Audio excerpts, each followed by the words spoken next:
Hello，大家好，我哋今日嘅菜譜係紅燒鴨。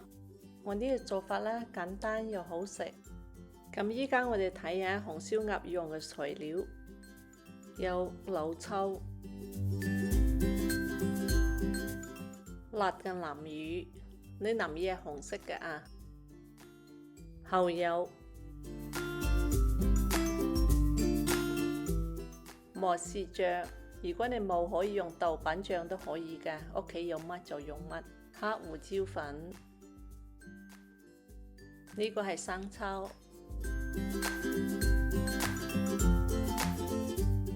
一啲薑，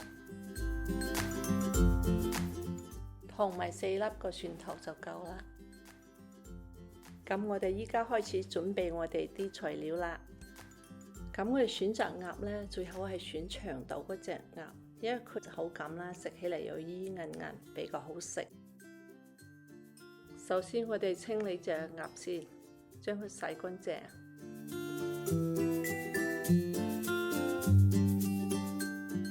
清理鴨嗰時呢，我哋可以將水煲滾啦，放2片嘅薑片落去辟腥。然後將整隻鴨咧放入去啲水度，啲水咧又浸過隻鴨，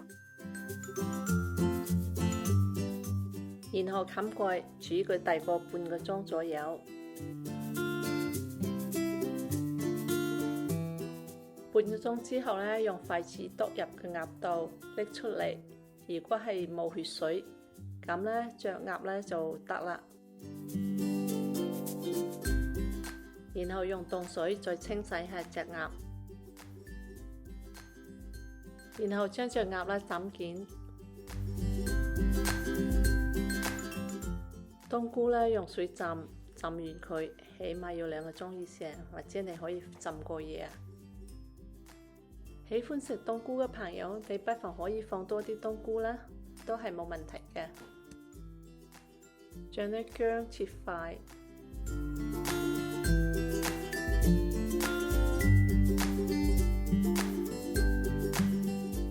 咁所有嘅材料呢，我哋準備好啦。咁我哋嚟準備啲醬料啦。喺個碗度放入2磚個辣嘅南乳，1.5湯匙個磨豉醬，1.5湯匙個蠔油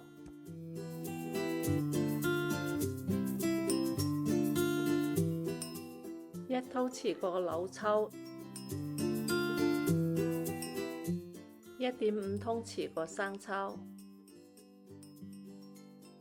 然後將所有啲醬料撈勻備用。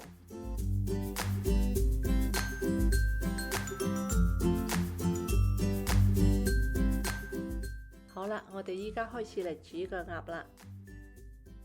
開大火，加油。你放隻手喺個鑊上邊咧，感覺得到熱。然後放入切好嗰啲薑片，放入啲蒜子，然後炒出佢嘅香味。跟住咧，將啲鴨咧放入去，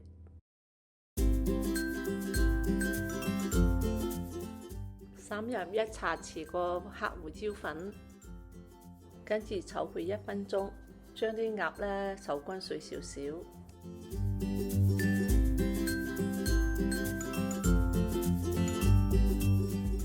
跟住咧，放入我哋調好嗰啲醬料，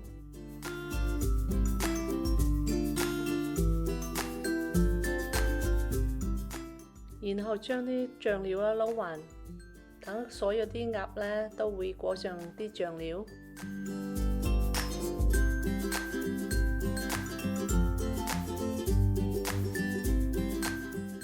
放入1湯匙個黃糖，如果喜歡食甜嘅朋友，不妨放多少少。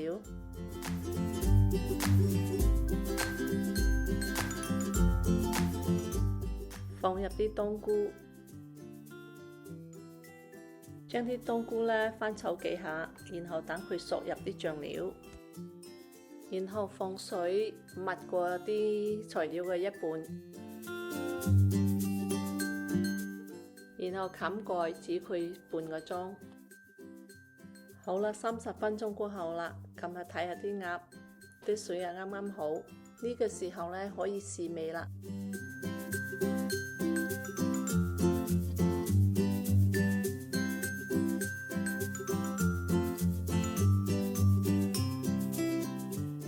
放入啲香菜裝飾下，我哋嘅紅燒鴨就做好啦，係咪好簡單啦？如果喜歡食鴨嘅朋友，不妨試下呢個做法啦。我係媽媽 Sue，我哋下次再會，拜拜。